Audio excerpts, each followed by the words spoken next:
I will lead this effort by meeting as many people that live, work, and play in Knoxville as soon as possible. Accountability will be the watchword for the supervisors and the command staff of the Knoxville Police Department. Sure. Thank you. There have been several high-profile incidents over the past year of KPD officers driving recklessly without employing lights and sirens, including one incident that ended in the death of an innocent civilian, Mauricio Luna. Should officers be allowed to drive their vehicles above the speed limit, including running through traffic lights without lights and sirens? And if not, what should be the penalty when they violate this policy? So we have rules and regulations on what the officers could do when they go on those calls, and I believe that the KPD rules and regulations require them to have lights and sirens on. So if they break those policies, then they should face disciplinary action in accordance with the rules and regulations of the organization. Yes, ma'am. Two quick follow-ups. I'm not doing any media or anything like that. I'm gonna say but I'm not doing any camera media. Okay. So you don't want to answer more questions? I'll be happy to answer questions with you, but if you want to walk right over here. Like I said, if you want to do I always record my interactions. well, I mean, I'm just telling you, that's Okay, well, I'll go ahead and ask the questions. You can do whatever you want. So I wanted to walk right over here. That's cool. So I wanted to follow up with. So look, I mean, I'm really trying to be very respectful with you. I appreciate that. You're a public servant. You work for the city. Sure. It's a public event. I always record my interactions with public officials. If you would like to do a media interview with me, I don't. I just want to ask you two quick questions related to stuff you talked about. Pleasure to meet you. That was very. I think you're walking off very rude. That's why I didn't shake your hand. I'm sorry you did it this way, sir. Tyler, you had a question? Yeah, thank you. So I had a follow-up question from a meet and greet a couple weeks ago. On the issue of driving without lights and sirens, I believe KPD's current policy is General Order 8.1, emergency pursuit driving. It does not seem to include a severity for the penalty of reckless driving in that document. The Code of Conduct 1.37 refers to breaking any traffic laws as Class C. So that's the lowest severity. So for any kind of reckless driving, it seems like the only policy we have is the lowest severity policy. Do you think that's appropriate for an officer who drives recklessly without lights and sirens to get the lowest classification of offense? Well, I think what I would say to that, Tyler, is that the disciplinary policy gives me a lot of discretion with being able to discipline police officers. And I think that, and again, I have not seen what you talked about, so I'm taking your word for it here. I sent you an email with the links and references if you want to check afterwards. Sure, absolutely. So, I think, we need to make sure that our discipline is appropriate to the actions. And, I think I have enough discretion to be able to discipline appropriately, depending upon those circumstances. Thank you. So.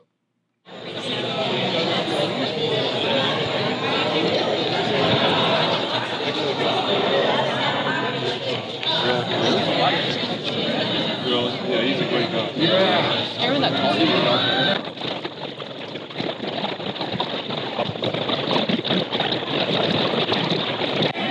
Nice to meet you. Hey, Paul.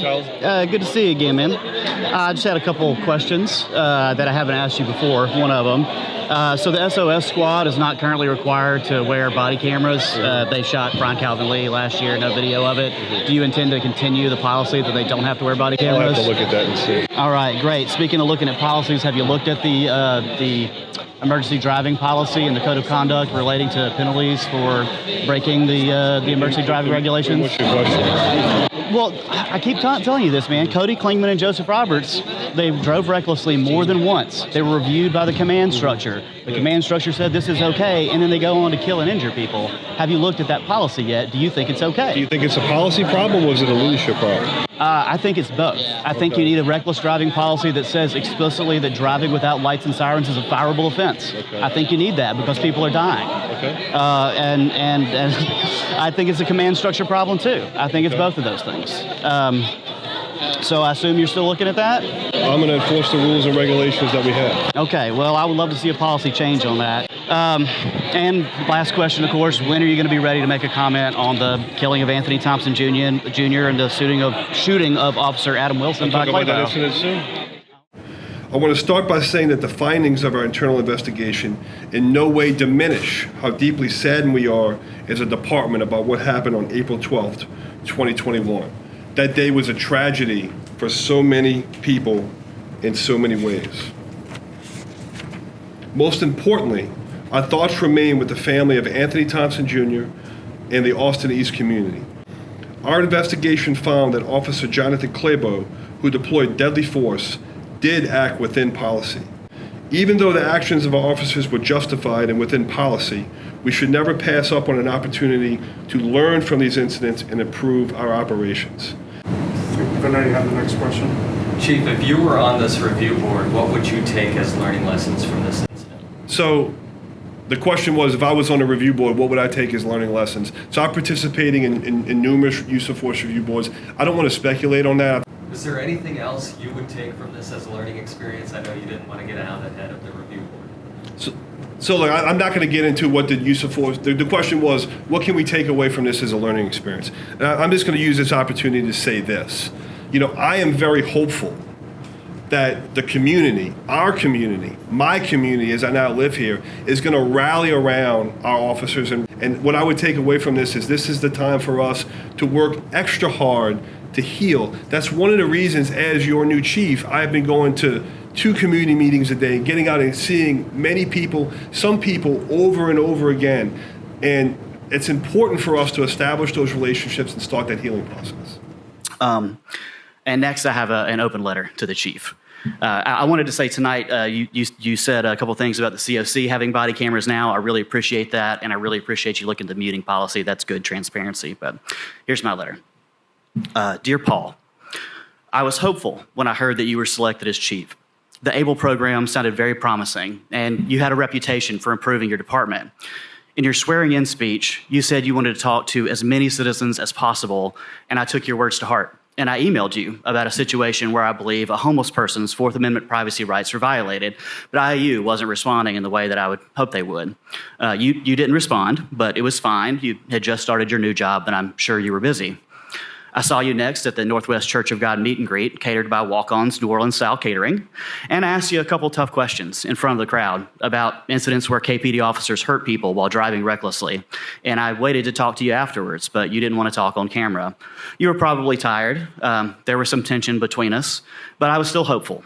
Maybe you were going to look into those cases I mentioned, and I emailed you some snippets from KPD policies on driving and some details about the cases. That's General Order 1.8 and Code of Conduct 1.37 are about emergency driving and traffic infractions by KPD folks. Sorry, back to the letter. You called on me by name at All Occasions Party Rentals when I asked you about that homeless person's property rights again, surrounded by business folks in sport coats and fancy demo dining wear. You said you weren't a lawyer.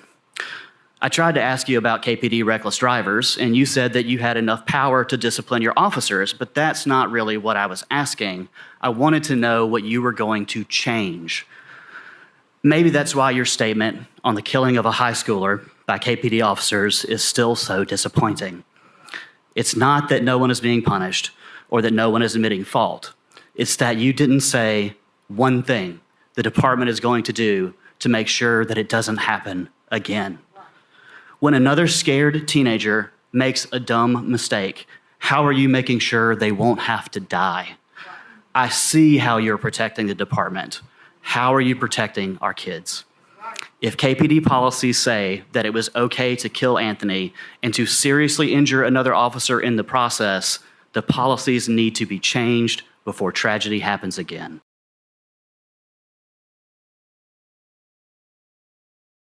And to create a culture of accountability at every level. And that accountability starts with me as the chief.